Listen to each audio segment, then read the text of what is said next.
27তম আজকের বরকতপূর্ণ ওয়াজ মাহফিলের সম্মানিত সভাপতি ওয়াজিবুল ইহতিরাম হযরত আল্লামা কামরুদ্দিন চৌধুরী সাহেব আতালাল্লাহু উমরা ওয়া আদামাল্লাহু খিদমাতাহু ইলা আখির উমরি। হাযরাত উলামায়ে কিরাম, তুলাবায়ে ইলম, উপস্থিত এলাকার সম্মানিত সংসদ সদস্য সহ বিভিন্ন মিডিয়া কর্মী সকলকে অন্তরের অন্তঃস্থল থেকে জ্ঞাপন করছে মোবারক। সব সকল শুকরিয়া আল্লাহ সুবহানাহু ওয়া তাআলার জন্য, যিনি আজকের এই বরকতপূর্ণ মাহফিলে রাজনৈতিক চরম অস্থিরতার মধ্যেও দেশ যখন মারাত্মক সংকটে নিপতিত, এদেশের লক্ষ কোটি ইমানদারের কলিজায় যখন রক্তের ক্ষরণ চলছে, ঠিক সেই মুহূর্তে আল্লাহ পাক আখিরি নবী নূর নবী মুহাম্মদ সাল্লাল্লাহু আলাইহি ওয়াসাল্লামের উম্মতের মধ্য থেকে কিছু জাকের শাকের বান্দাকে একত্রিত হয়ে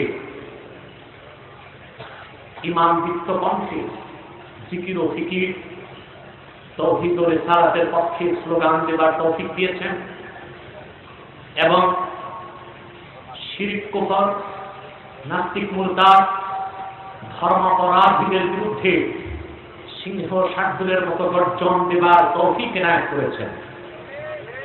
সেজন্য আসুন আমরা সকলে একবার অবনত চিত্তে হৃদয়ের আবেগ অনুভূতি উজাড় করে সমবেত কণ্ঠে বলি আলহামদুলিল্লাহ।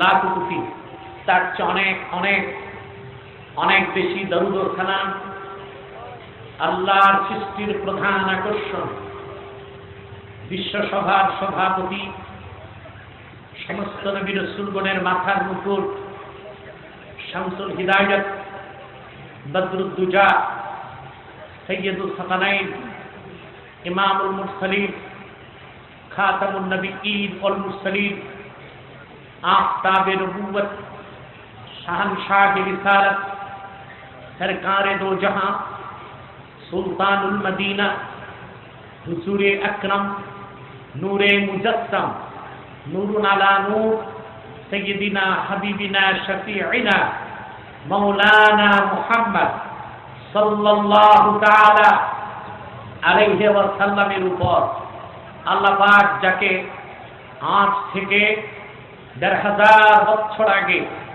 সর্বশ্রেষ্ঠ ও সর্বশেষ নবী ও রাসূল হিসেবে প্রেরণ করেছেন, যার পরে আজ পর্যন্ত পৃথিবীতে অবশ্যই কোন প্রকার কি নবী কিংবা রাসূল আসে নাই, অবশ্যই এখনো নাই, অবশ্যই কিয়ামত পর্যন্ত আসবে। সুপ্রিয় শ্রোতা মণ্ডলী, রাতের সূচনা থেকেই অবধি দেশ বরেণ্য আলেমদের জবান থেকে তাদের সারগর্ভ বক্তব্য শুনেছেন। বিশেষ করে আমার আগে বাংলাদেশের অন্যতম আলেম দ্বীন, মিডিয়া জগতের পরিচিত মুখ মাওলানা কাফিরউদ্দিন সরকার সাহেব তার ইমান আফরোজ বক্তব্য আপনাদেরকে উপহার দিয়েছেন, আলহামদুলিল্লাহ। চতুর্দিক থেকে আপনারা ছুটে এসেছেন আজকের এই গভীর রাতে। আমি কোরআন কারীম থেকে একটি আয়াতে কারিমা তেলাওয়াত করেছি। এই অংশটিকে আবর্তন করে নির্ভরযোগ্য মুফাসসির ও মুহাদ্দিসদের দৃষ্টিকোণ থেকে কিছু কথা আমি আপনাদের সামনে তুলে ধরার চেষ্টা করব, যদি আল্লাহ পাক তৌফিক এনায়েত করেন। বলুন আল্লাহুম্মা আমিন। অনেকের মনে যথেষ্ট সন্দেহ ছিল আমি আসবো কিনা, কারণ নাস্তিক মুরতাদ কাফেরদের কিছু মিডিয়া আমার বিপক্ষে প্রচার করেছে, আমাকে মাগুরাতে আঘাত করা হয়েছে, আমার উপর হামলা হয়েছে। আমি বলি, সেখানে আমার উপর হামলা হয়েছে, মামলা হয়েছে, নির্যাতন নিপীড়ন যা কিছু করেছে, তাদের সাথে আমার ব্যক্তিগত কোনো দ্বন্দ্ব ছিল না, তাদের সাথে আমার কোনো রাজনৈতিক দ্বন্দ্ব ছিল না। আমি আল্লাহর আখির নবী, নূর নবী মুহাম্মদ সাল্লাল্লাহু আলাইহি ওয়াসাল্লামের শত্রু কুখ্যাত রাজীবকে, ব্লগারকে জাহান্নামের কুকুর বলেছিলাম। এবং আমি বলেছিলাম এই কুখ্যাত খবিসের জানাজার নামাজ পড়া হারাম, আর মৃত্যুতে যারা সমবেদনা জানাবে তারা জাহান্নামী। আর যুদ্ধাপরাধের নামে শাহবাগে নষ্টা ভ্রষ্টা পতিতাদেরকে দিয়ে দাড়ি টুপিকে কটাক্ষ করে যে ভণ্ডামি করা হচ্ছে তা বন্ধ করতে হবে। সেখানে রাজনৈতিক দলের কিছু সন্ত্রাসী জাসদ এবং সর্বহারা মঞ্চে এসে আমাকে বলল, আপনার বক্তব্য প্রত্যাহার করুন। আমি আপাদমস্তক শক্তিকে আমার মুখে সঞ্চয় করে বলেছি, আমার জীবন চলে গেলেও আমার বক্তব্যের একটি অক্ষরকে আমি প্রত্যাহার করে নিব না। হাজার হাজার জনতা সেদিন আমার পক্ষে সেই নাস্তিক কাফের জাহান্নামের কুকুর রাজীবের সমর্থকদেরকে জুতা পেটা করেছে। হাজার জনতা আমাকে বেষ্টন করে মিছিলের সাথে নিয়ে এসেছে। পুলিশ এসে সেদিন নাস্তিকদের পক্ষ নিয়েছিল। আমার গাড়িতে হামলা হয়েছে, আমার কাছে আসতে পারে নাই। সারা বাংলাদেশে 18 তারিখ থেকে নাস্তিকদের বিরুদ্ধে সংগ্রাম শুরু হয়েছে। মাগুরার পর সারা দেশ তোলপাড় হয়েছে। এই প্রথম আলো, কালের কণ্ঠ, যত পত্রিকা আমার বিরুদ্ধে লিখেছে, আমাকে বেইজ্জত করেছে। আমি মনে করি ওরা ওদের চোখে যেটা বেইজ্জত, বেইজ্জত, নূর নবী মুহাম্মদ সাল্লাল্লাহু আলাইহি ওয়াসাল্লামের গোলামের জন্য সেটাই ইজ্জত। আমার একজনের ইজ্জত কোরবান করে যদি লাখো কোটি আশিকে রাসূলের কলিজায় ঈমানের তেজ ধরায় দিতে পারি, তাহলে সেদিন আমার মৃত্যু হলে সেটা শাহাদাতের মৃত্যু হিসেবে আমি আলিঙ্গন করব। সারা বাংলাদেশে আজ লাখো কোটি জনতা সেই কুখ্যাত ব্লগার নাস্তিক আর শাহবাগের এই উন্মুক্ত পতিতালয় বন্ধের জন্য মাঠে নেমেছে, রাস্তায় নেমেছে। এটাই আমার সার্থকতা আমি মনে করে থাকি।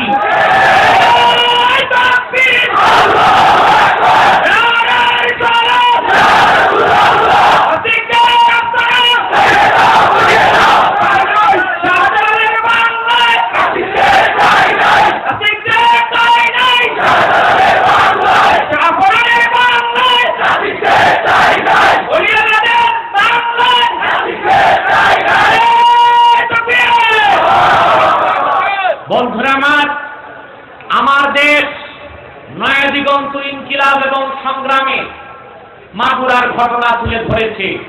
সেখানে ইমানদারদের হাতেই নাস্তিকরা জুতা পেটা খেয়েছে। কিন্তু নাস্তিক পত্রিকা তো আমার বিপক্ষে লিখবে, এটাই স্বাভাবিক। কিন্তু আমার দুঃখ সুন্নি নামধারী ওইসব মুনাফিকদের জন্য, যারা মাগুরা আমার উপর হামলার কারণে আনন্দ করেছে, আমার সমালোচনা করেছে।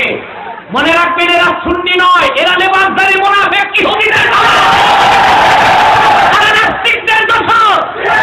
অথবা নূর নবী মুহাম্মদ সাল্লাল্লাহু আলাইহি ওয়াসাল্লামের গোলাম হিসেবে মুহাম্মদ সাল্লাল্লাহু আলাইহি ওয়াসাল্লামের শত্রুদের বিরোধিতা করে আমার যদি বেইজ্জত হয়ে থাকে, তাতে কোনো মুসলমান আনন্দ করতে পারে না।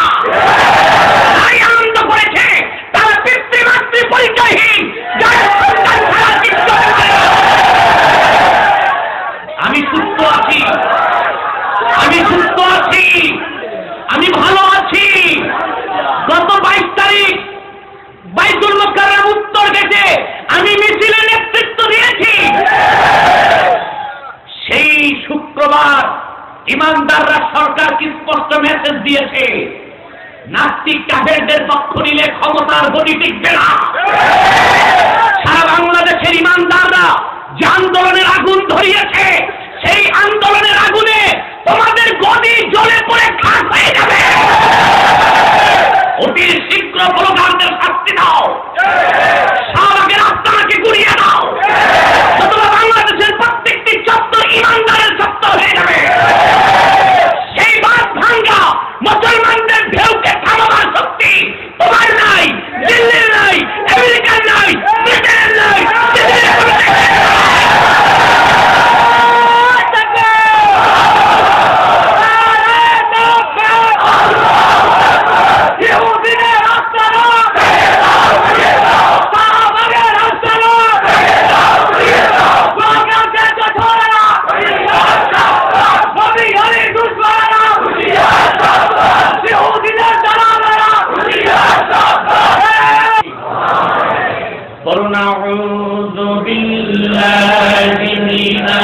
الشيطان الرجيم بسم الله الرحمن الرحيم قل إن كنتم تحبون الله فاتبعوني يحببكم الله ويغفر لكم ذنوبكم والله غفور رحيم صدق الله العظيم قولوا সবাই صدق الله العظيم وصدق رسوله النبي الكريم ونحن على ذلك من الشاهدين والشاكرين والحمد لله رب العالمين পিছনে রাখতে তুমি ভাইরা আল্লাহ রাব্বুল আলামিন ইরশাদ করেছেন আজ থেকে ১৫০০ বছর আগে আপন দোস্ত মুহাম্মদ সাল্লাল্লাহু আলাইহি ওয়াসাল্লামকে খেতাব করে আল্লাহ বলেছেন কুল ইন কুনতুম তুহিব্বুনাল্লাহ মুহাম্মদ সাল্লাল্লাহু আলাইহি ওয়াসাল্লাম আপনি বিশ্ববাসীকে বলুন তোমরা যদি আল্লাহকে ভালোবেসে থাকো আমরা কি আল্লাহকে ভালোবাসি জোরে বলেন দলের চেয়ে বেশি না কম নেতার চেয়ে বেশি না কম আমাদের ইমানদারদের কনসেপ্ট হচ্ছে ব্যক্তির চেয়ে দল বড় দলের চেয়ে দেশ বড় দেশের চেয়ে আমার ইমান বড় কিন্তু দুর্ভাগ্যজনক হলেও দেখেছি আমরা একদল লোককে যারা মুসলমান নামধারী তাদের কাছে আল্লাহ আল্লাহ হাবিব কোরআন ও ইমানের চেয়ে বেশি মহব্বত তাদের দলের জন্য নেতার জন্য নেত্রীর জন্য ঠিক না বলে সেজন্যই তারা ইমানদারদের উপর হাত তুলেছে সিলেটে বাংলাদেশের বিভিন্ন জায়গায় এই হাতকে আল্লাহ ভেঙে টুকরা টুকরা করে দিবেন নাস্তিকদের পক্ষে যে হাত ওই হাতকে ভেঙে আল্লাহ টুকরা করে দিবেন খবরদার দণ্ড দেখিও না যে বন্দুকের নলগুলো আমাদের বুকের দিকে তাক করেছ আল্লাহ পাক এই বন্দুকের নলগুলো তোমাদের দিকে তাক করে দিবে আমরা দেখেছি তাদের কাছে দলটা বড় হয়ে গেল ইসলামটা বড় হয় নাই ঠিক না আমাদের কথা হচ্ছে ব্যক্তির চেয়ে দল বড় দলের চেয়ে দেশ বড় দেশের চেয়ে আমার দিন ইসলাম বড় ঠিক না আমরা কে আল্লাহকে ভালোবাসি আমরা ঠিক না আল্লাহ বলেছেন আপনি বলুন মুহাম্মদ সাল্লাল্লাহু আলাইহি ওয়াসাল্লাম যদি তোমরা আল্লাহকে ভালোবেসে থাকো ফাত্তাবিউনি তাহলে আমার অনুসরণ করো সুবহানাল্লাহ বলে অনুসরণ হবে কার আল্লাহর হাবিবের জোরে বলেন অনুসরণ হবে কার মুহাম্মদ সাল্লাল্লাহু আলাইহি ওয়াসাল্লামের সুবহানাল্লাহ বলে তাহলে কি হবে ইউহিব্বুকুমুল্লাহ স্বয়ং আল্লাহ তোমাদেরকে ভালোবাসবেন ওয়া ইয়াগফির লাকুম যুনুবাকুম ওয়াল্লাহু গফুরুর রহিম আর তোমাদের জীবনের সব গুনাহ আল্লাহ পাক ধুয়ে মুছে সাফ করে দিবেন আল্লাহ রাব্বুল আলামিন ক্ষমাশীল তিনি দয়ালু বলেন সুবহানাল্লাহ তিনি তার দয়াবাচক নামটা ব্যবহার করেছেন তিনি রহিম তিনি কি যারা বলেন রহিম মানে দয়ালু রহিম মানে দয়ালু রহমান মানিও দয়ালু পার্থক্য এতটুকু রহমান ফিদ দুনিয়া রহিম ফিল আখিরাহ তিনি পৃথিবীতে সবার উপর দয়া করেন কিন্তু আখিরাতে রহমত করবেন একমাত্র মুহাম্মদ সাল্লাল্লাহু আলাইহি ওয়াসাল্লামের উম্মতের উপর ঠিক কিনা বলেন কথা বুঝেন না আল্লাহ পাক ক্ষমাশীল আল্লাহ পাক দয়ালু তিনি ক্ষমা করে দিবেন মনে রাখবেন একটি কথা এখানে আল্লাহ এই কথাটাই স্পষ্ট করে দিলেন যে মুহাম্মদ সাল্লাল্লাহু আলাইহি ওয়াসাল্লামের উম্মতের জন্য কোনো চিন্তা নাই সুবহানাল্লাহ বলেন শর্ত হচ্ছে মুহাম্মদ সাল্লাল্লাহু আলাইহি ওয়াসাল্লামের উম্মত হওয়া ঠিক কি না মুহাম্মদ সাল্লাল্লাহু আলাইহি ওয়াসাল্লামের উম্মত যত বেশি গুনাহ করুক তার জন্য তওবার দরজা আল্লাহ খোলা রাখছেন ঠিক কি না সুনান তিরমিজিতে আল্লাহর হাবিবের সাথ করেছেন আল্লাহ বলেছেন হাদিসে কুদসি ইয়া ইবনা আদম লাউ বালাগাত যুনুবুকা আনানাস সামা সুম্মা ইস্তাগফারতানি লাগাফারতু লাক ওরে বনি আদম তোর গুনাহ জমে জমে যদি আমার আকাশের মেঘমালা পর্যন্ত চলে যায় রে বান্দা আমাকে ভয় করে যদি ক্ষমা চাস আমার জাতের কসম রে বান্দা তোর জীবনের সব গুনাহ মাফ করে আমি আল্লাহ শিশুর মতো নিষ্পাপ বেগুনাহ বানাই দিব ঠিক কি না মুহাম্মদ সাল্লাল্লাহু আলাইহি ওয়াসাল্লামের উম্মত যদি তওবা ছাড়াও কবরে যায় হাসরে উঠে আল্লাহ তাকে বেহেশত দিবেন কোনো এক কালে শাস্তি দেবার পর, ঠিক কিনা? এটা আল্লাহর সাথে মুহাম্মদ সাল্লাল্লাহু আলাইহি ওয়াসাল্লামের চুক্তি হয়ে গেছে। সুবহানাল্লাহ। উম্মত যতক্ষণ উম্মত থাকবে, মনে রাখবেন, একজন ব্যক্তি রাসূলুল্লাহর উম্মত থেকে তখনই বহিষ্কার হয় যখন তার আমলনামায় শিরক কিংবা কুফর পাওয়া যাবে। এছাড়া বান্দার আমলনামায় যত গুনাহ থাক, তার আমলনামায় যদি শিরক কিংবা কুফর এক সরিষা পরিমাণ না থাকে, সে মুহাম্মদ সাল্লাল্লাহু আলাইহি ওয়াসাল্লামের উম্মত। সে যত বড় গুনাহগার হোক, তার তওবা যদি কবুল নাও হয়, আল্লাহ তাকে একদিন জান্নাত দিবেন। এটা আল্লাহর সাথে মুহাম্মদ সাল্লাল্লাহু আলাইহি ওয়াসাল্লামের কমিটমেন্ট। সুবহানাল্লাহ। ঠিক না? সূরা দুহাতে আল্লাহ পাক নাযিল করেছেন, ওয়ালা সাওফা ইউতিকা রাব্বুকা ফাতারদা। মুহাম্মদ সাল্লাল্লাহু আলাইহি ওয়াসাল্লাম, আপনার রব আল্লাহ পাক অচিরেই আপনাকে, তার মানে হাসর ময়দানে এত দিবেন, আপনি রাজি হয়ে যাবেন, খুশি হয়ে যাবেন। বলেন সুবহানাল্লাহ। সূরা দুহা নাযিলের পর আল্লাহর হাবিব সাহাবায়ে কেরামকে ডাক দিয়ে বললেন, সাহাবীগণ শোনো, আল্লাহ রাব্বুল আলামিন আমার সঙ্গে ওয়াদা করেছেন, ওয়ালা সাওফা ইউতিকা রাব্বুকা ফাতারদা, আল্লাহ আমাকে হাসরে এতক্ষণ দিবেন যতক্ষণ আমি রাজি না হই। তোমরা মনে রেখো, আমি একটা কথা তোমাদেরকে বলি। রাসূল পাক সাল্লাল্লাহু আলাইহি ওয়াসাল্লাম ইরশাদ করেছেন, শুনেন, কথা শুনেন, আল্লাহ তার হাবিবের সাথে চুক্তি করেছেন, ওয়ালা সাওফা ইউতিকা রাব্বুকা ফাতারদা, আপনার রব আল্লাহ আপনাকে এত দিবেন হাসরে যে আপনি রাজি হয়ে যাবেন। সুবহানাল্লাহ। এই চুক্তি কার? জোরে বলে। আমি অনুরোধ করব, স্টেজে যে উঠছেন আর নামবেন না, আর যে নেমেছেন তিনি আর উঠবেন না। মনোযোগ নষ্ট হয়। আপনারা যদি আমাকে সহযোগিতা করেন, আমি কথা বলতে পারবো।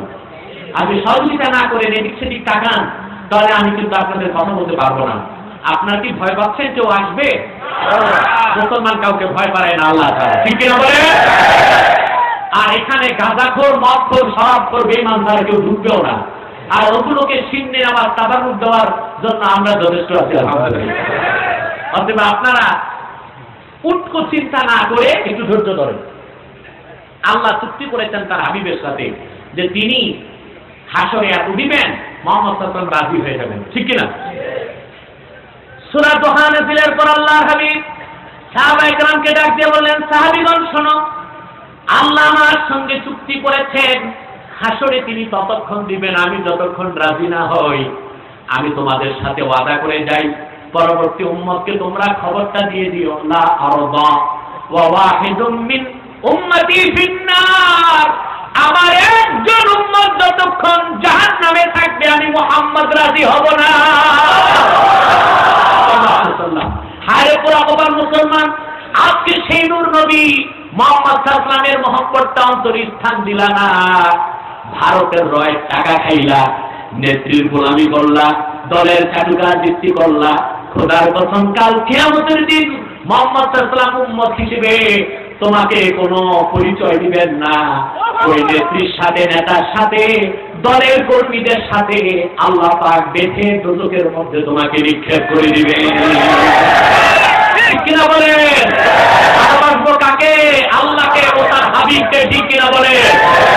ধান্দাবাজ, প্রতারক, বেঈমান নেতা নেত্রী যারা রাসূলুল্লাহ দুশমনদেরকে শহীদ বলে, দ্বিতীয় মুক্তিযুদ্ধের শহীদ বলে যারা নাস্তিকদেরকে সম্মান দেয়, তাদেরকে আমরা মুসলমান মনে করতে পারি না।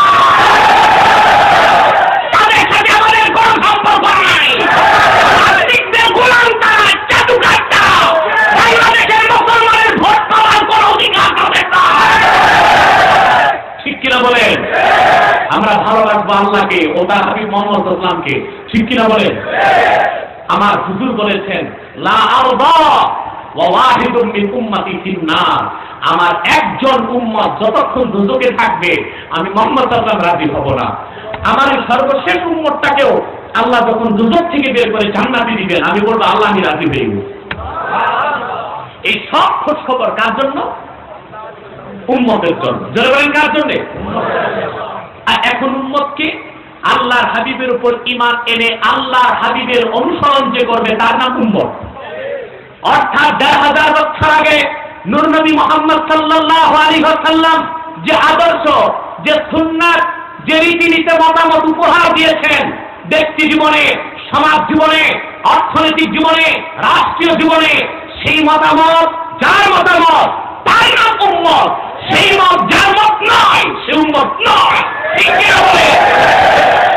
অতএব আমরা আল্লাহ হাবিবের অনুসরণ শুধু নামাজ রোজার ক্ষেত্রে করব না, আমাদের লেনদেন হবে সুন্নত তরিকায়, আমাদের রাজনীতি হবে সুন্নত তরিকায়। ঠিক কিনা বলেন? আজকে শাহবাগ থেকে নাস্তিকরা হুঙ্কার দিচ্ছে কোরআনের রাজনীতি বন্ধ করতে চায় তারা। আমি বলে দিচ্ছি, এই দেশে লক্ষ লক্ষ মুসলমান বুকের তাজা রক্ত ঢেলে দিয়ে হলেও আল্লাহর কোরআনের রাজনীতিকে বন্ধ করতে দিবে না, দিবে না, দিবে না। ঠিক কিনা বলেন?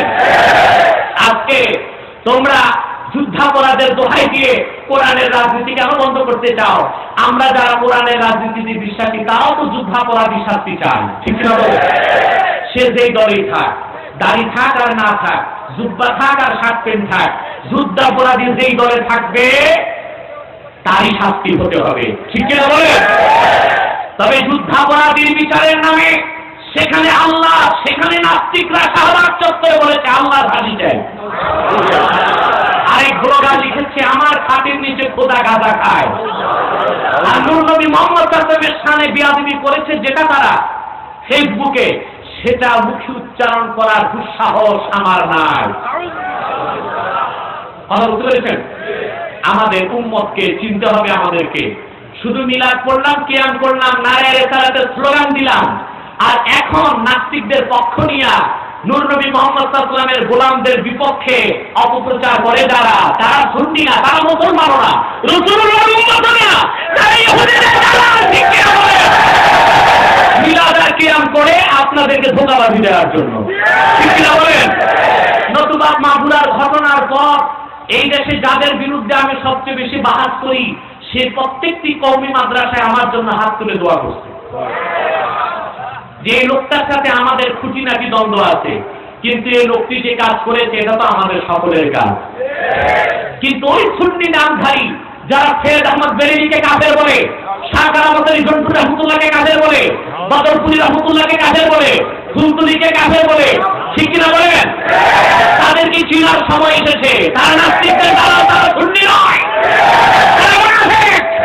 সিলেটের পবিত্র মাটিতে তাদের ইসলাম হবে না ইনশাআল্লাহ। নাস্তিক কাফেরদের সাথে ওই সুন্নি নামধারী মুনাফিকদেরকে বয়কট করতে হবে। সিলেটে তাদের কোন মাহফিল করতে দিবে না। তারা শাহবাগের দালাল, নাস্তিকদের দালাল, সুন্নি নামধারী মুনাফিক। তাদেরকে আপনারা সিলেট থেকে বয়কট করতে রাজি আছেন?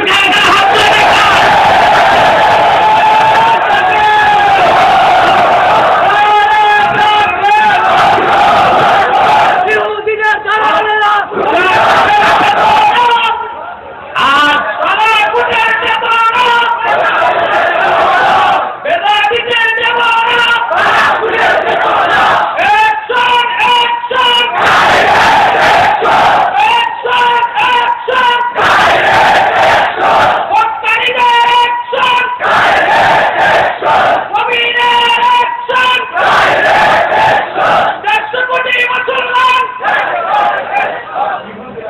বন্ধুরা আমার, আপনারা দেখেছেন আজকে ওই শোনেন, কথা শুনে হাসবেন না। আজকে নাস্তিকদের পক্ষ নিয়ে যারা আমরা নির্যাতন হওয়াতে খুশি করতেছে, তারা আমাদেরকে ওহাবি বলে। ঠিক কিনা বলেন? ফুলতুলি, জনপুরি, বদরপুরিকে ওহাবি বলে। আসলে ওরা ওহাবির চেয়ে নিকৃষ্ট ইহুদিদের দালাল। নূর নবী মুহাম্মদ সাল্লাল্লাহু আলাইহি ওয়াসাল্লামের মহব্বত যদি থাকতো তো শুক্রবারে তাদেরকে ময়দানে পাওয়া যেত। ঠিক কিনা বলে? এদেরকে মিলাদ পড়তে দেখা যায় আর জিলাপি খেতে দেখা যায়। এদের মিলাদ আসলে মিলাদ পরে তারা মানুষকে ধোঁকা দেবার জন্য, জিলাপি খাওয়ার জন্য। ঠিক কিনা বলে? আর আমরা যারা মিলাদ পড়ি, কিয়াম করি, জনপুর, বদরপুরি, ফুলতলি, তাই আসল সুন্নি। তাই আমরা ঘরে থাকতে পারি নাই, রক্ত দিতে হয়েছে। ঠিক কিনা বলেন? হামলা মামলা রশিকে গলায় আমাদের ধারণ করতে হয়েছে। অতএব নাস্তিক কাফের মুশরিকদের সাথে প্রকৃত সুন্নি আর সুন্নি নামধারী মুনাফিকরা, তাদেরকেও চিনে নেবার সময় এসেছে। আপনাদেরকে ভালো করে চিনতে হবে, মনে থাকবে কথা। অতএব রাসূলুল্লাহ উম্মতের জন্য আল্লাহ বলেছেন যে আমি তাদেরকে ভালোবাসবো। মুহাম্মদ সাল্লাল্লাহু আলাইহি ওয়াসাল্লামের উম্মত হতে হবে। উম্মতকে জীবনের সকল ক্ষেত্রে যারা আল্লাহ হাবিব মুহাম্মদ সাল্লাল্লাহু আলাইহি ওয়াসাল্লামের অনুসরণ করে। আমরা কি জীবনের সকল ক্ষেত্রে আল্লাহ হাবিবের অনুসরণ করতে পেরেছি? কথা বলে না, জোরে বলেন। আমরা এশার নামাজ পড়েছি, আমরা 2 রাকাত মুসাফির, আপনারা কয় রাকাত পড়ছেন? জোরে বলেন। ইমাম সাহেব যদি 3 রাকাত পড়াতো মানতেন? যদি 5 রাকাত পড়াতো? কারণ নূর নবী মুহাম্মদ সাল্লাল্লাহু আলাইহি ওয়াসাল্লামের আদর্শ রীতি হচ্ছে এশার নামাজ কয় রাকাত? আওয়াজ করে বলেন কয় রাকাত? রোজা রাখি সুন্নত তরিকায়, হজ করি সুন্নত তরিকায়, বিয়ে করি সুন্নত তরিকায়, কিন্তু লেনদেন ব্যবসা ইহুদির তরিকায়। আমার আইন আদালত বিচার সুন্নত তরিকায় না কাদের মুশরিকের তরিকায়? যারা বলেন কাদের তরিকায়? আমাদের অর্থনীতি, সমাজনীতি, রাজনীতি কি রাসূলুল্লাহর তরিকায় করতেছি না কাদের মুশরিকদের তরিকায়? আল্লাহ হাবিবকে 1000 বছর আগে রাজনীতি করেন নাই? জোরে বলেন করেন নাই? আর জোরে বলেন করেন নাই? অতএব কোরআনের রাজনীতি যারা বন্ধ করতে চায় তারা ইসলামের অস্তিত্বে আঘাত দিতে চায়। বাংলাদেশের সমস্ত মুসলমান কোরআনের রাজনীতিতে বিশ্বাসী, তাদের কোনো সন্দেহ। কোরআনের রাজনীতিকে যারা বিশ্বাস করবে না, খোদার কসম তারা মুসলমান নয়, বেঈমান। আজকে বলা হচ্ছে ধর্ম যার যার, রাষ্ট্র সবার। এই স্লোগান মুশরিকদের স্লোগান, আমাদের স্লোগান নয়। আমাদের স্লোগান হচ্ছে রাষ্ট্র যার, বিধান তার। ঠিক কিনা বলে? রাষ্ট্র যার, বিধান তার। আমরা কোরআনের রাজনীতিতে বিশ্বাসী, তবে সেটা গণতন্ত্র, রাজতন্ত্র, সমাজতন্ত্র, ধর্মনিরপেক্ষতা নয়, সেটা মদিনার তন্ত্র, যার নাম খেলাফত। ঠিক কিনা বলেন? ঠিক কিনা বলেন? অতএব আমাদেরকে আল্লাহর হাবিবের অনুসরণ করতে হবে জীবনের সকল ক্ষেত্রে। সাহাবায়ে কেরাম জীবনের সকল ক্ষেত্রে আল্লাহর হাবিবের অনুসরণ করতেন 1000 বছর আগে। কি রকম অনুসরণ করতেন? রাসূল পাক সাল্লাল্লাহু আলাইহি ওয়াসাল্লাম মসজিদুল কিবলাতাইনে নামাজ পড়ছিলেন। আল্লাহর হাবিবের মনটা চাইতো তিনি যখন বুখারীতে এসেছে, মক্কা থেকে হিজরত করে মদিনাতুত তাইয়্যিবায় গেলেন, 16 কি 17 মাস নূর নবীজি বাইতুল মুকাদ্দাসের দিকে নামাজ পড়ছেন। কথা বুঝেন না? 16 কি 17 মাস। কিন্তু রাসূলুল্লাহর মনটা ছিল কাবার দিকে। সুবহানাল্লাহ বলেন। কোন দিকে? বারবার আকাশের দিকে তাকাইতেন, মাবুদ আমার মন তো চায় কিবলা কাবা হোক। সুবহানাল্লাহ বলেন। সুবহানাল্লাহ। আল্লাহ রাসূল যে রকম শরীয়ত চাইতেন, আল্লাহ শরীয়তটা ওই রকম বানায় দিতেন। আল্লাহর হাবিব মসজিদুল কিবলাতাইনে নামাজ পড়ছিলেন। আসর কিংবা আসর নামাজের রুকুতে যখন তিনি গেলেন, আল্লাহ ডাক দিয়ে বললেন, ফাওয়াল্লি ওয়াজহাকা শাতরাল মাসজিদিল হারাম। হাবিব তোমার নূরের চেহারাটা কাবার দিকে ঘুরাও, সেদিকে তোমার মন যে আছে, তোমার মন যা চাইলো সেটাই আমি আল্লাহর শরীয়ত বানায় দিলাম। রাসূলুল্লাহ সাল্লাল্লাহু আলাইহি ওয়াসাল্লাম বাইতুল মুকাদ্দাসের থেকে কাবার দিকে ঘুরলেন, সঙ্গে সঙ্গে পেছনের সব সাহাবী রাসূলুল্লাহর মতো ঘুরে গেলেন। হাদিস সাক্ষী, আল্লাহর হাবিব একদিন নামাজ পড়ছিলেন, মাগরিব বা আসরের নামাজ, পায়ে ছিল জুতা মোবারক। হঠাৎ জিবরিল এসে নামাজের মধ্যে খবর দিল, ইয়া রাসূলুল্লাহ আপনার জুতার তলায় একটু ময়লা আছে, আপনার খবর নেন। নামাজের মধ্যে হুজুর জুতা খুললেন, আর তৎক্ষণাৎ পিছনের সব সাহাবী জুতা খুলে ফেললেন। নামাজ শেষ, হুজুর বললেন আমি জুতা খুলছি, জিবরিল বলছে ময়লা আছে, তোরা খুলছো কেন? হুজুর কেন তা তো জানি না, আপনি খুলছেন, আমরা অনুসরণ করছি। এইরকম অনুসরণ করতেন সাহাবায়ে কেরাম আল্লাহর রাসূলের। বন্ধুরা আমার, এই আয়াতের এবার মূল বিষয়টা আমি বলতে যাচ্ছি, একটু চোখ কান খোলেন। না রুমাল খুলতে হবে না, মনের কান খোলেন। সেটা হচ্ছে যে রাসূল করিম সাল্লাল্লাহু আলাইহি ওয়াসাল্লামের অনুসরণ যদি পুরা করতে চান, তার জন্য শর্ত হচ্ছে আল্লাহর হাবিবের মহব্বত। সুবহানাল্লাহ বলুন। জীবনের চাইতে বেশি থাকতে হবে, ঠিক কিনা? রাসূলুল্লাহর মহব্বত হতে হবে জীবনের চাইতে বেশি। বুখারীতে এসেছে, হযরত ওমর একদিন আল্লাহর হাবিবের কাছে আসলেন, এসে বলেন, ইয়া রাসূলুল্লাহ, ইয়া হাবিবাল্লাহ, লা আনতা ইয়া রাসূলুল্লাহ আহাব্বু ইলাইয়া মিন কুল্লি শাই ইল্লা মিন নাফসি। ইয়া রাসূলুল্লাহ সাল্লাল্লাহু আলাইহি ওয়াসাল্লাম, আমি সব কিছুর চেয়ে বেশি আপনাকে ভালোবাসি, তবে তার চেয়ে বেশি আমার জীবনটারে আমি ভালোবাসি। রাসূলুল্লাহ সাল্লাল্লাহু আলাইহি ওয়াসাল্লাম বললেন, ওমর তুমি এখনো মুমিন হতেই পারো না। যতক্ষণ পর্যন্ত তোমার জীবনের চেয়ে বেশি আমারে না ভালোবাসবা, ততক্ষণ পর্যন্ত তুমি মুমিন হতে পারবে না। জোরে বলেন, পারবে না। হযরত ওমর বললেন, ইয়া রাসূলুল্লাহ, ইয়া হাবিবাল্লাহ, এখন থেকে আমি আমার জীবনের চাইতেও বেশি আপনাকে ভালোবাসি হুজুর। আল্লাহর হাবিব বললেন, আল আন ইয়া ওমর, ওমর এই মাত্র তুমি মুমিন হয়ে গেলা, বলেন সুবহানাল্লাহ। কিরকম ভালোবাসতেন হুজুরের মহব্বতটা, সাহাবায়ে কেরামের কিরকম মহব্বত ছিল। মহব্বতের অনেক প্রকার আছে, যেমন মহাব্বতে ইমানি, মহাব্বতে আকলি, মহাব্বতে তাবঈ। অধিকাংশ মুহাদ্দিস বলেছেন রাসূলুল্লাহর জন্য সাহাবায়ে কেরামের মহব্বত ছিল ইমানি। তবে আল্লামা ইবনে হাজার আসকালানী ফাথুল বারী, বদরুদ্দিন আইনি উমদাতুল কারি ও শাহ আনওয়ার কাশ্মীরি ফয়জুল বারী, এই শরহগুলোতে তারা লিখেছেন রাসূলুল্লাহর জন্য সাহাবায়ে কেরামের মহব্বত ছিল ১৫০০ বছর আগে। তাবঈ, বলেন সুবহানাল্লাহ। তাবঈ কোনটা? আল মুহাব্বাতুল্লাতী মালাত ইলাইহিন নাস, জোর জবরদস্তি না, অনিচ্ছায় কোনো দিকে অন্তর ঝুঁকে গেলে সেই ভালোবাসার নাম হচ্ছে মুহাব্বতে তাবঈ, বলেন সুবহানাল্লাহ। এই লোকগুলো কোথায় যাচ্ছে? বসেন। এতগুলো মানুষের ঘাড়ের উপর যাওয়া আপনাদের কোনো প্রয়োজন নাই, কিছুক্ষণ পরে মুনাজাত। আর যদি ওজোর থাকে তো উঠবেন। ওজোর হচ্ছে দুইটা, 1 এবং 2। 3 মানে বিড়ি, 3 মানে কি? ওই ওজোরে যাবেন না। ইনশাআল্লাহ কিছুক্ষণ পর মুনাজাত করে গুনাহ মাফ করে নিষ্পাপ বেহেশতি আল্লাহ ওয়ালা হয়ে আমরা কারাগার বাড়িতে যেতে চাই। হাত তুলে দেখান, হাত লম্বা করে দেখান, হাত নামান। আল্লাহ যেন কবুল করেন, বলুন আল্লাহুম্মা আমিন। জোরে মাতো আল্লাহুম্মা আমিন। বন্ধুরা আমার, ভাইরা আমার, রাসূল পাক সাল্লাল্লাহু আলাইহি ওয়াসাল্লামের জন্য সাহাবায়ে কেরামের মহব্বত ছিল মহব্বতে তাবঈ, মহব্বতে জবরদস্তি না, অনিচ্ছায় তারা হৃদয় থেকে আল্লাহ হাবিবকে জীবনের চেয়ে বেশি ভালোবাসতেন। আমি দুটো দৃষ্টান্ত হাদিস থেকে দিচ্ছি। উহুদ যুদ্ধ ছিল, উহুদের যুদ্ধ, জিহাদ। মদিনাতুত তাইয়্যিবা থেকে উহুদ ছিল 4 মাইল দূরে। উহুদ 4 মাইল দূরে। কয় মাইল দূরে? আমি উহুদে গিয়েছি অনেকবার, আলহামদুলিল্লাহ। মসজিদ নববী থেকে প্রায় 4 মাইল দূরে। হঠাৎ করে মদিনাতুত তাইয়্যিবায় খবর আসলো যে রাসূল করিম সাল্লাল্লাহু আলাইহি ওয়াসাল্লাম শহীদ হয়ে গিয়েছেন। গোটা মদিনাতুত তাইয়্যিবায় শোকের ছায়া নামলো। কথা বুঝতেছেন?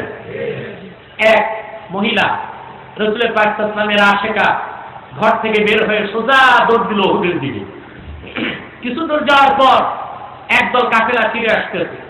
বলল, তুমি কোথায় যাচ্ছ? বলল, উহুদ যাই। বলল, উহুদে গিয়ে তোমার কোনো লাভ নাই। কয় কেন?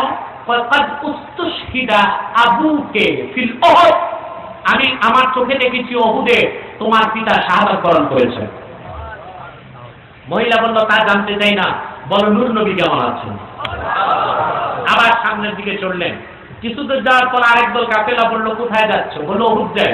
বলল, উহুদ যে তোমার কোনো লাভ নাই, তোমার স্বামী শাহাদাত বরণ করেছেন। তিনি বললেন, তাও জানতে চাই না, বলো রাসূলুল্লাহ কেমন আছেন। আবার সামনের দিকে বাড়লেন, আরেক দল কাফেলা আসতেছে। কোথায় যাচ্ছ? বলল, উহুদ যাই। বলল, কোনো লাভ নাই, তোমার 2 কলিজার টুকরা সন্তানও শহীদ হয়ে গেছে। তিনি বলল, তাও জানতে চাই না, বলো আল্লাহর রাসূল কেমন আছেন।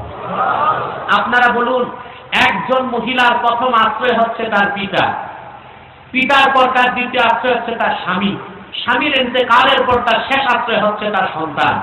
মহিলাটির পিতা, তার স্বামী, তার সন্তান শহীদ হয়ে গেছে। কলিজা বড়া দুঃখ নিয়ে উহুদে গেল। সুবহানাল্লাহ। রাসূল করিম সাল্লাল্লাহু আলাইহি ওয়াসাল্লাম বসা, রক্ত ঝরছে নূর নবীর কপাল থেকে। মহিলাটি উহুদে যে বলল, ইয়া রাসূলুল্লাহ, ইয়া হাবিবাল্লাহ, যখন শুনলাম আপনি দুনিয়া থেকে বিদায় নিয়েছেন, আর এক মুহূর্ত ঘরে থাকতে পারি নাই, উহুদের দিকে ছুটলাম।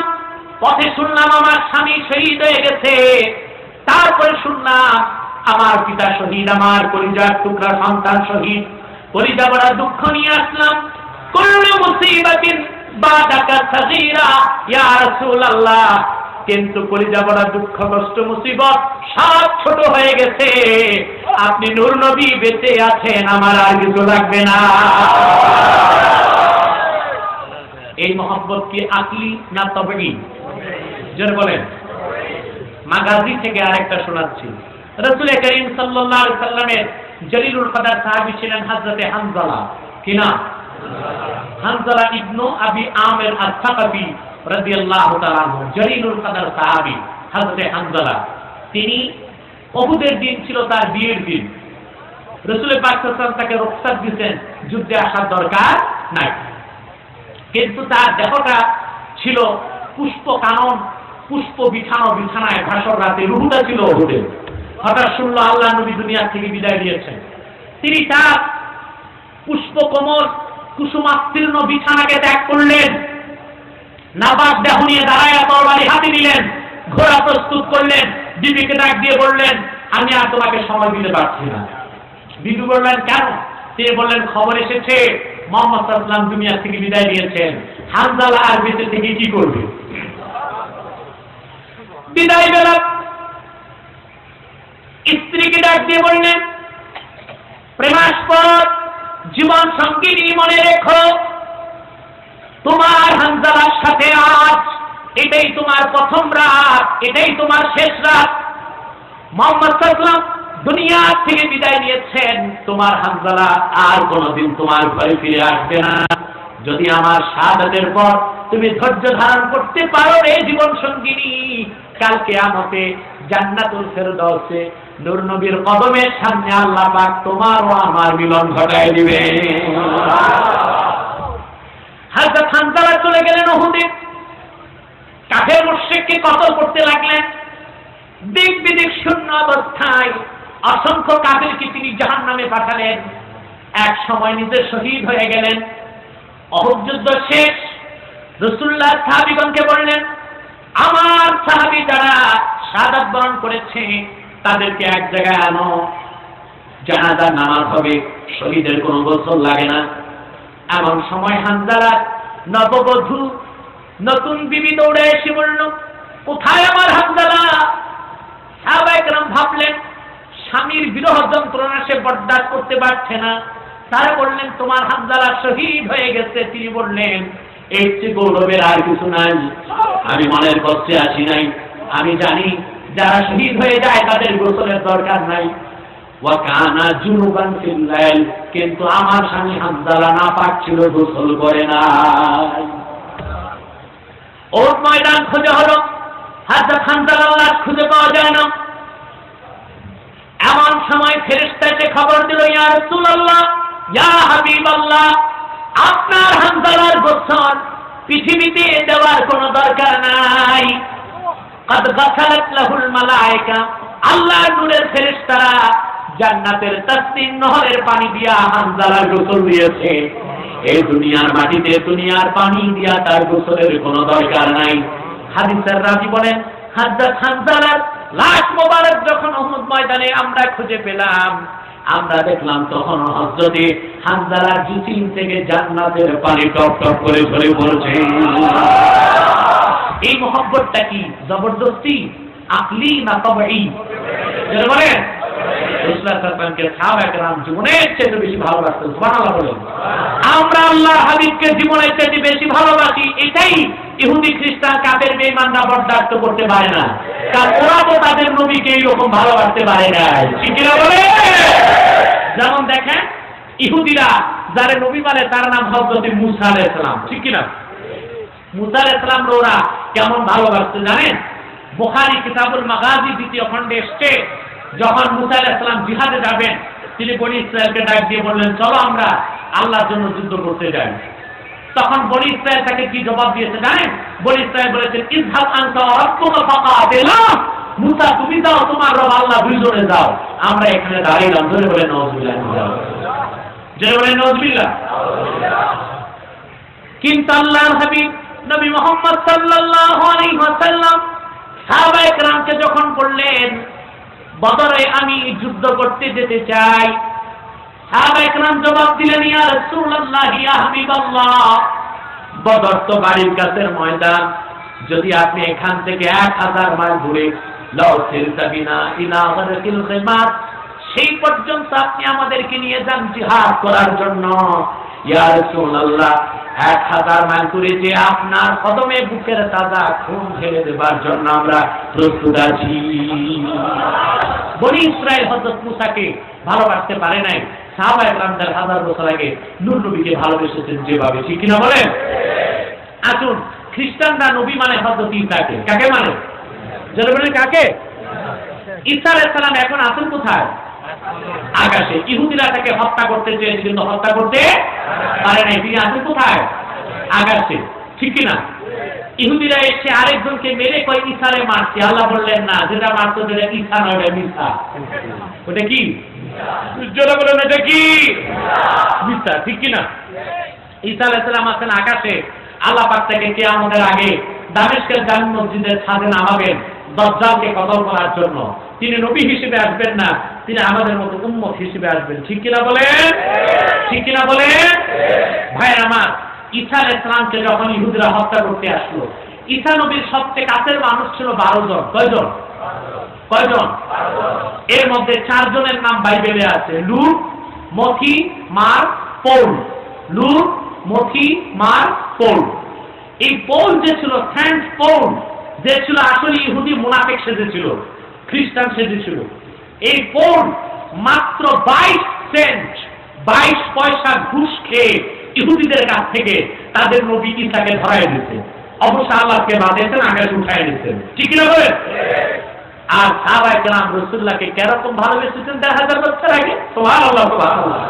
বদর যুদ্ধ শেষ, হযরত আবু বকর সিদ্দিক রাদিয়াল্লাহু তাআলা ছেলে হযরত আব্দুর রহমান বদর যুদ্ধের পর ইসলাম গ্রহণ করেছেন। ইসলাম গ্রহণের পর হযরত আব্দুর রহমান আবু বকর সিদ্দিককে ডাক দিয়ে বললেন, আব্বা, বদরে আপনি ছিলেন নূর নবীর পক্ষে আর আমি ছিলাম আবু জেহেলের পক্ষে। কয়েকবার আমি আপনাকে কাছে পেয়েছিলাম, তরবারিটা মারলে আপনার ঘরটা উড়াইতে পারতাম, কিন্তু মারি নাই, মহব্বত লাগছে, আপনি আমার বাবা।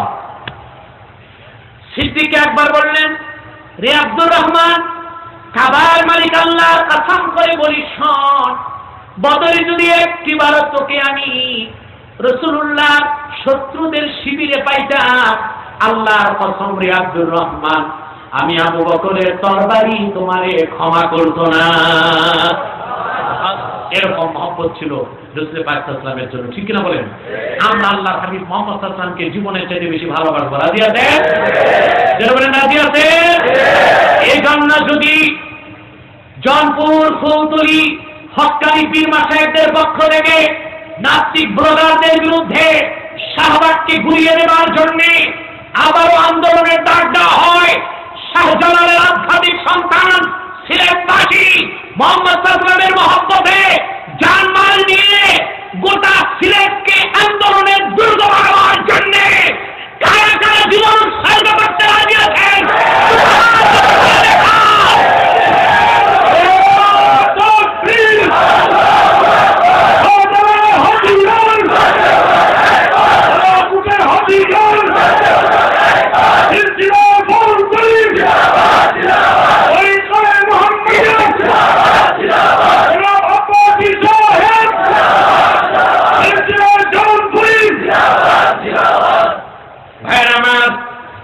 এই প্রস্তুতি থাকবে তো আপনাদের? যারা বলেন থাকবে।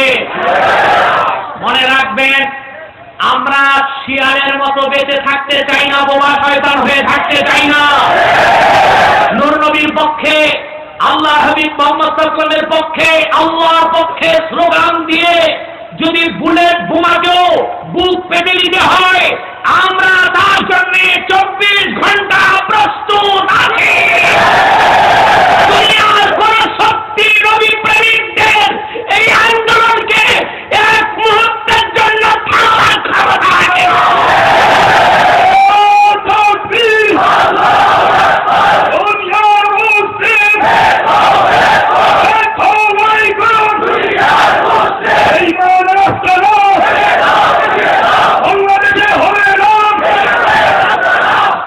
আল্লাহ যেন আমাদেরকে কবুল করেন, বলুন আল্লাহুম্মা আমিন।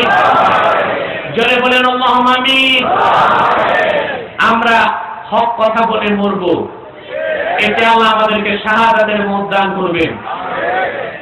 হযরত ইমাম হোসেন রাদিয়াল্লাহু তাআলা আনহু যখন কারবালাতে শহীদ হয়েছেন, শাহাদাতের ময়দানে যাওয়ার আগে তিনি তার ভাতিজাকে ডাক দিয়ে বলেছেন, ইয়া বুনাইয়া কাইফা তাযুকুল মাউতা, ও আমার কলিজার টুকরা সন্তান, শাহাদাতের মৃত্যুকে তুমি কেমন ভাবে আলিঙ্গন করবে? ভাতিজা জবাব দিয়েছেন, চাচা, শাহাদাতের মউত আমার কাছে কেমন লাগবে শুনুন, আহলা মিনাল আসাল, মধুর চেয়েও মিঠা লাগবে। যারা বলেন সুবহানাল্লাহ। আমরা ইনশাআল্লাহ শাহাদাতের মৃত্যুকে বরণ করব মধুর চেয়েও মিঠা হবে ইনশাআল্লাহ। রাজি আছেন? আল্লাহ যেন আমাদেরকে তৌফিক দান করেন। আমি বলে যাই একটি কথা সবসময় বলি, পত্রিকাগুলো লিখেছে আমি রাজনীতি করি, আমার সাথে কোনো রাজনীতির সম্পর্ক নেই, আল্লাহ সাক্ষী। আর এই পত্রিকাগুলো বামদের পত্রিকা, এগুলোর কথা বিশ্বাস করবেন না, এগুলোকে বয়কট করুন আপনারা। এই প্রথম আলো, কালের কণ্ঠ তো এটা না, কালের কণ্ঠের কয়ের কানটা বাদ দেন, যা হয় এটা ওই কণ্ঠ। ঠিক কিনা বলেন? বুঝেন নাই? কালের কণ্ঠ লেখছে ক দিয়া, এটার কান আছে না, এটা বাদ দিয়া দেন, তাহলে যা হয় কণ্ঠ। এটা একটা কথা আপনারা বিশ্বাস করবেন? ইহুদিদের টাকা দিয়ে তারা চলে, মিথ্যা সংবাদ প্রকাশ করে, হলুদ সাংবাদিকতায় তারা বিশ্বাসী। আপনারা তাদের কথায় পথভ্রষ্ট হবেন না। আমরা যে যেই দলই করি না কেন, আমি বলে যাই, কি আওয়ামী লীগ, কি বিএনপি, কি জাতীয় পার্টি, কি জামাত, যে যেই দলই করুন না কেন, কাফের মুশরিকদের বিরুদ্ধে, কুখ্যাত কুলাঙ্গার ব্লগারদের বিরুদ্ধে, আর শাহবাগের অপসংস্কৃতিকে পেশাব দিয়ে ডুবাই দেওয়ার জন্য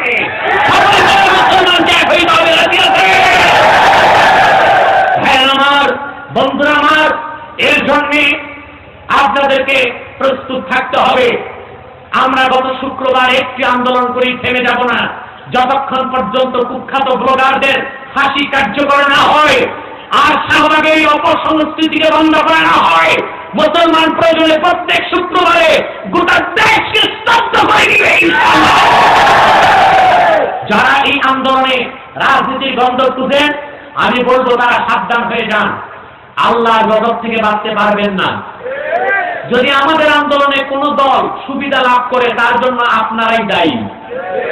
আপনারা পাখির মতো নির্বিচারে মুসলমানদেরকে হত্যা করতেছেন একের পর এক, কিন্তু কতিপয় নাস্তিক, গাঁজাখোর, শরাবখোর, নাস্তা ভ্রষ্টা নারী আর পুরুষ শাহবাগে বসে উস্কাই দিচ্ছে, কেন সেটা বন্ধ করেন না?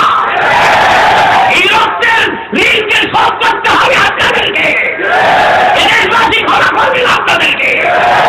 দ্রুত ব্লগারদের শাস্তি দেন, আর এই শাহবাগের সেরেকার কুফরের রাস্তাটাকে ভেঙে গুড়িয়ে দেন। লক্ষ লক্ষ মুসলমান মাইক করে সেখানে যেতে বাধ্য হবে।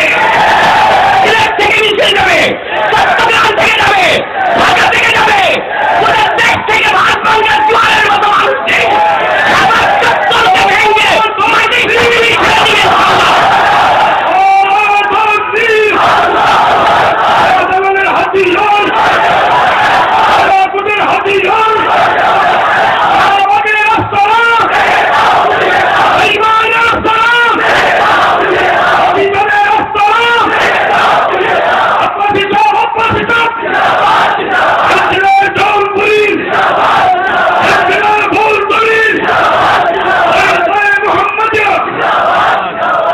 বন্ধুরা আমার বিদায় মুহূর্ত চলে এসছে, আমার জন্য দোয়া করবেন।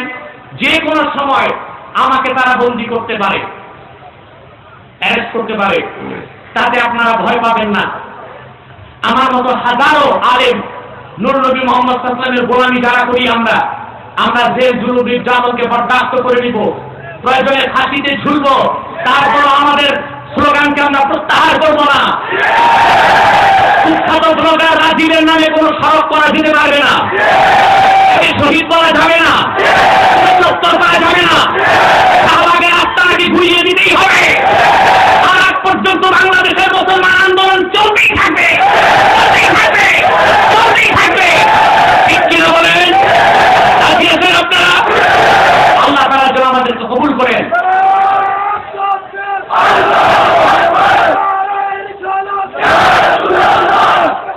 কিছু হলে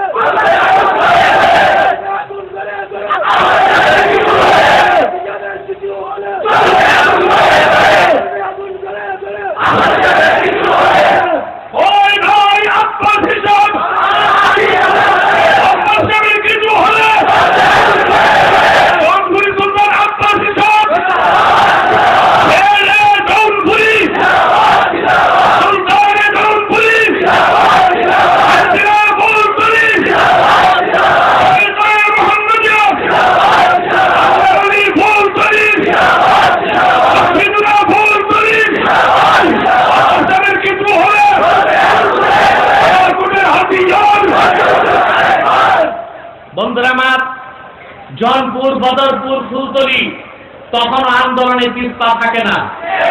বাংলাদেশে অনেক পীরের দরবার গা বাতিয়ে মিষ্টি কুমড়া হয়ে বসে আছেন সামনে। তারা চিন্তা করতেছেন মুরিদ না জানি ছুটে যায়।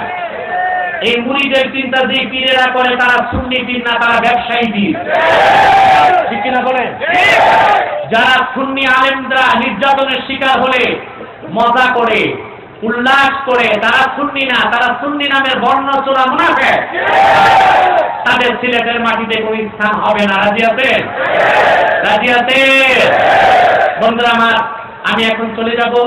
এরপর আমাদের আজকের সভাপতি ফুলতলি পীর সাহেবের সম্মানিত সাহেবজাদা আল্লামা কমরউদ্দিন চৌধুরী সাহেব আসতেছেন। তিনি নসিহত করবেন, মুনাজাত করবেন। আমি আপনাদেরকে এখন বিদায়ের আগে আমি কাফের মুশরিকদের ব্যাপারে একটু সাবধান করব। তারও আগে একটি মিনিট আমি আপনাদেরকে নিয়ে জিকির করব। একটা লোক আর উঠবেন না, সাবধান, চুপচাপ বলে যান। মহাপতি জিকির করেন, লা ইলাহা ইল্লাল্লাহ।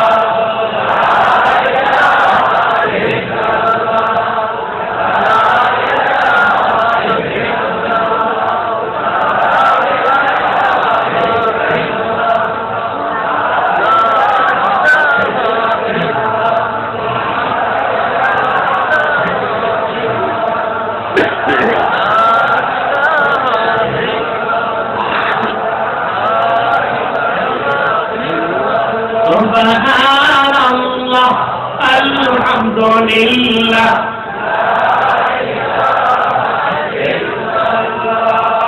সুবহানাল্লাহ,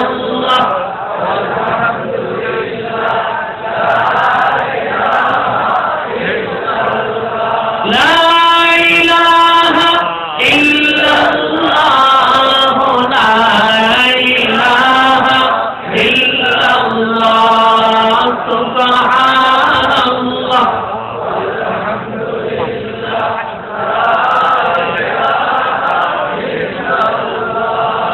সুবহানাল্লাহ,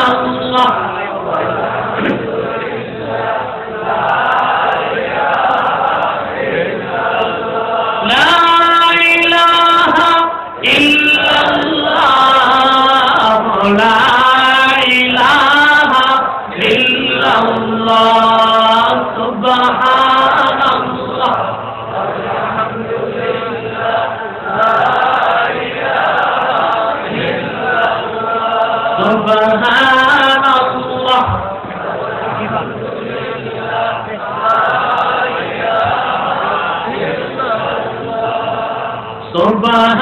সুবহানাল্লাহ,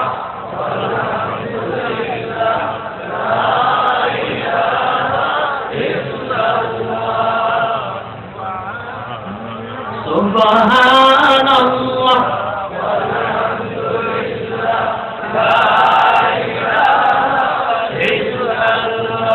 লা ইলাহা ইল্লাল্লাহ, মুহাম্মাদুর রাসূলুল্লাহ সাল্লাল্লাহু আলাইহি ওয়াসাল্লাম।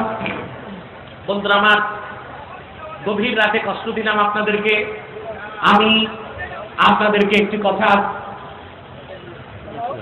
একটি অনুরোধ করছি যে কথাটা আমি বাংলাদেশের সব জায়গায় বলি, আজকে আপনাদেরকে বলে দিচ্ছি। এখানে আপনারা বিভিন্ন দলের মুসলমান আছেন, ঠিক কিনা বলেন? এখানে কোনো দলীয় পরিচয় আছে? জোরে বলেন। কোন দলের পরিচয় এসেছেন? আছেন তো চারো দলের লোক, ঠিক কিনা? জোরে বলেন। কেউ আওয়ামী লীগ, কেউ বিএনপি, কেউ জাতীয় পার্টি, কেউ জামাত, কিন্তু কোন দলাদলি আছে? জোরে বলেন। কোন দলাদলি আছে? সংঘাত আছে? মিছিল আছে? মিটিং আছে? লগি বৈঠা আছে? কিচ্ছু নাই। কেন নাই? আমরা দলের পরিচয় আসি নাই। আমাদের একটাই পরিচয়, আমরা মুসলমান। আমরা কি? এই জন্য আমরা আওয়ামী লীগ, বিএনপি, জাতীয় পার্টি, জামাত কাঁধে কাঁধ লাগায় বসে আছি, ঠিক কিনা বলেন? যদি দলের পরিচয় আসতেন তো চার দলের লোক কি এক প্যান্ডেলে বসতেন না চারটা প্যান্ডেল লাগতো? আওয়ামী লীগ এক প্যান্ডেল, বিএনপি এক প্যান্ডেল, জাতীয় পার্টি এক প্যান্ডেল, জামাত আরেক প্যান্ডেল, ঠিক কিনা বলেন? কিন্তু এইরকম কোন তখন এক প্যান্ডেলের লোক আরেক প্যান্ডেলে ঢুকলে ঠ্যাং দিয়ে দিত বাড়ি, খবিস তুই তোর প্যান্ডেলে থাকতে আমাদের প্যান্ডেলে ঢুকলি কেন? কিন্তু এইরকম অপ্রীতিকর কোন ঘটনার সৃষ্টি এখানে হয় নাই। কারণ আমরা কোনো দলের পরিচয় আসি নাই, আমাদের একটাই পরিচয়, আমরা মুসলমান। ঠিক কিনা বলেন?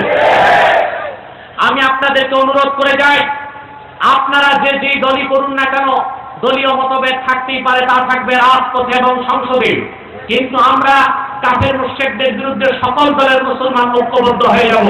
রাজি আছেন? রাজি আছেন? বাংলাদেশে সবচেয়ে বড় কাফের হচ্ছে কাদিয়ানী সম্প্রদায়। কাদিয়ানীরা শেষ দরজার কুখ্যাত কাফের। তাদেরকে যারা কাফের বলবে না, তারাও কাফের।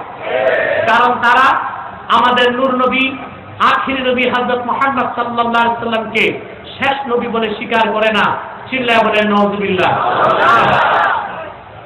ভাইরা আমার, বন্ধুরা আমার, এই জন্য তারা কুখ্যাত কাফের। অন্য মানুষকে ধোঁকা দিয়ে কাফের বানাবার জন্য তারা মুসলমানদের মতো দাড়ি রাখে, টুপি লাগায়, মুসলমানদের মতো নাম রাখে, তাই বলে তারা মুসলমান হতে পারে না। কোন কাফের মুশরিক কি দাড়ি রাখলে মুসলমান হতে পারবে? জোরে বলেন পারবে? যদি কাফের মুশরিক দাড়ি রাখলে মুসলমান হতে পারত, যদি কাফের মুশরিক দাড়ি রাখলে মুসলমান হতে পারত, তাহলে রবি ঠাকুরের কি বলবেন?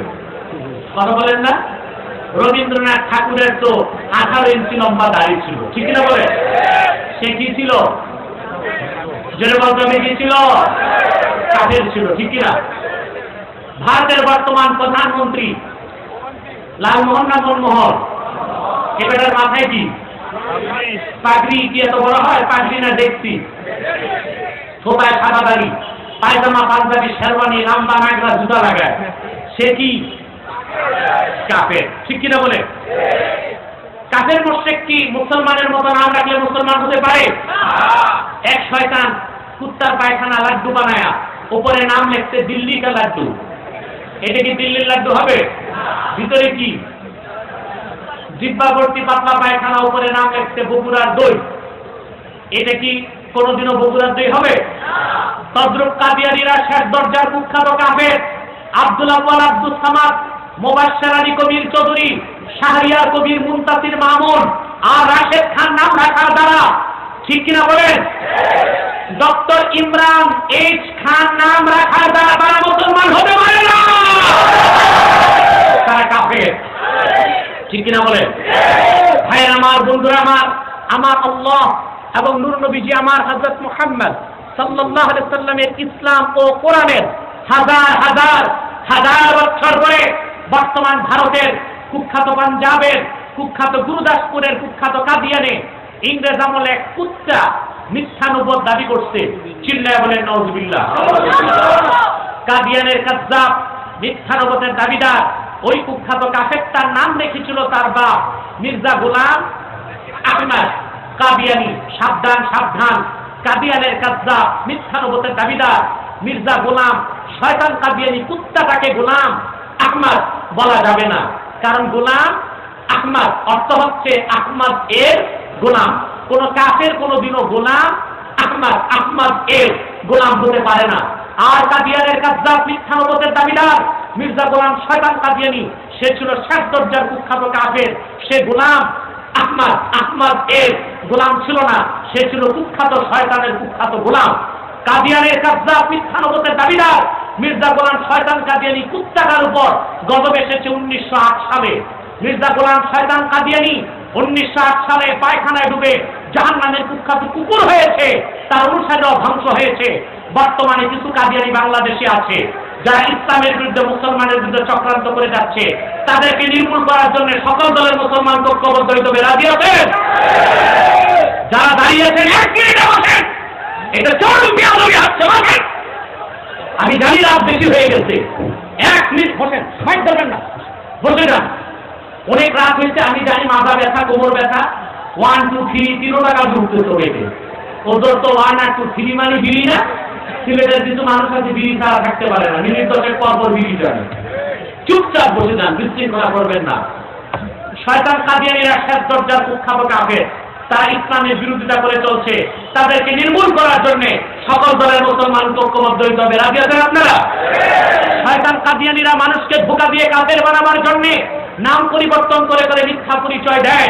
কখনো নিজেদের পরিচয় দেয় আহমদী জামাত, কখনো বলে আহমদিয়া জামাত, কখনো বলে আহমদী সম্প্রদায়, কখনো বলে আহমদিয়া সম্প্রদায়, কখনো বলে আহমদী মুসলমান, কখনো বলে আহমদিয়া মুসলমান।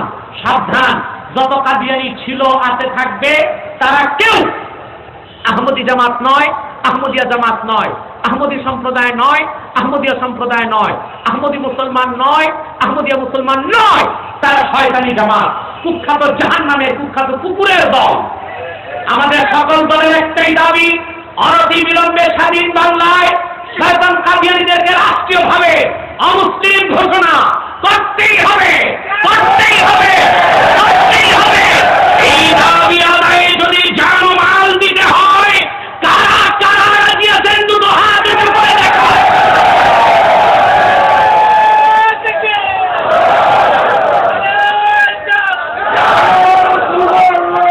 শয়তান কাদিয়ানীদের কোন পণ্যদ্রব্য ধরবেন না, কিনবেন না, বেচবেন না, রাজি আছেন? তাদের যে জিনিসগুলো বাজারে বেশি পাওয়া যায়, একটা হচ্ছে প্রাণ। প্রাণ কোম্পানির যত জিনিসই শয়তানদের, সেজান কোম্পানির জুস তাদের, প্রাণের জিনিস যা আছেই শয়তানদের, সেজান কোম্পানির জুস তাদের, আর এফএল টিউবওয়েল পাইপ প্লাস্টিক তাদের, প্রথম আলো আর কালের কণ্ঠ এই পত্রিকাগুলো তাদের। এগুলো ধরবেন না, কিনবেন না, বেচবেন না, রাজি আছেন কারা কারা? দুটো হাত উঁচু করে দেখাও।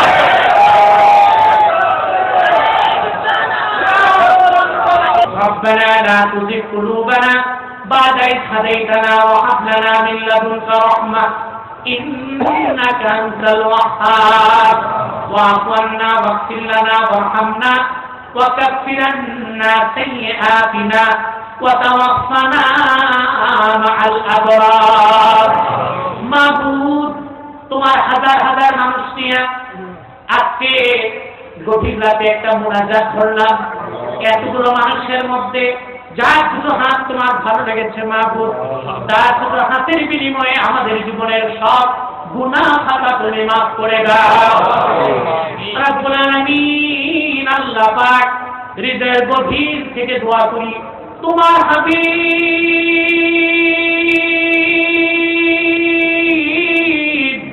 নূর নবীজি আমার হযরত মুহাম্মদ সাল্লাল্লাহু আলাইহি ওয়াসাল্লাম আজ থেকে ১,৫০০ বছর আগে দুনিয়া থেকে বিদায় নিয়েছেন। হায়াতুন নবী হিসেবে জান্নাতুল ফেরদাউসের টুকরা রওজা শরীফে বিশ্রাম নিয়েছেন।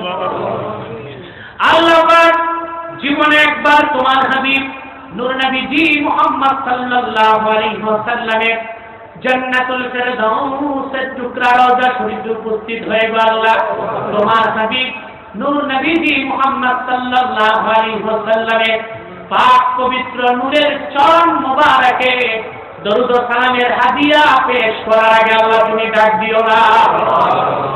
আল্লাহ পাক একবার বা একাধিকবার যারা সোনার মদিনায় নূরের মদিনায় যেতে পেরেছি আল্লাহ, জীবনে বারবার তোমার হাবিব নবী মুহাম্মদ সাল্লাল্লাহু আলাইহি ওয়াসাল্লামের নূরের শহর মদিনা মুনাওয়ারা জিয়ারতের জন্য তাদের কপাল খুলে দাও।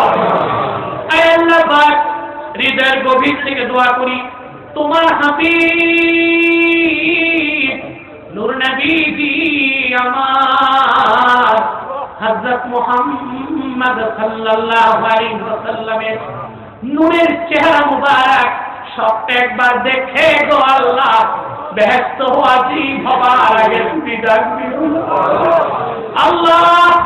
একবার না একাধিকবার যারা তোমার হাবিব মুহাম্মদ সাল্লাল্লাহু আলাইহি ওয়াসাল্লামের নূরের চেহারা মুবারক স্বপ্নে দেখার সৌভাগ্য লাভ করেছে, জীবনে বারবার দেখার জন্য তাদের কপালটা সোনার কপাল বানায়